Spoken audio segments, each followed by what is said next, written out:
Jo, to je pa težko vprašanje. Kaj menite, kako bi lahko rešili problem pomanjkanja stanovanj za mlade? Lahko bi seveda zgradili tudi kaj novega za študente, lahko bi kakšno že obstoječo stavbo predelali v študentski dom.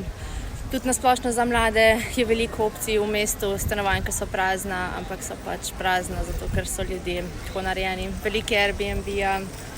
Mislim, se je zdaj začelo graditi nekaj, tako da več tega, pa predvsem, da bi pač bilo dostopno ne glede samo na pač za nižje populacijo, ampak tudi za visoko izobražene in tako naprej.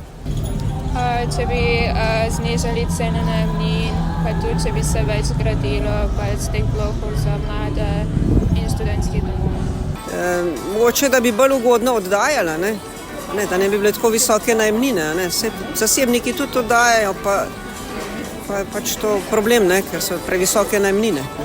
Imam stanovanje, vedno mi pa spomin hodi nazaj. Ko sem tudi se boril za stanovanje. Preden recimo sem si zakon ustvaril, je zelo težko je bilo, zelo težko. Ampak se da, pač žrtvovati je treba marsikaj,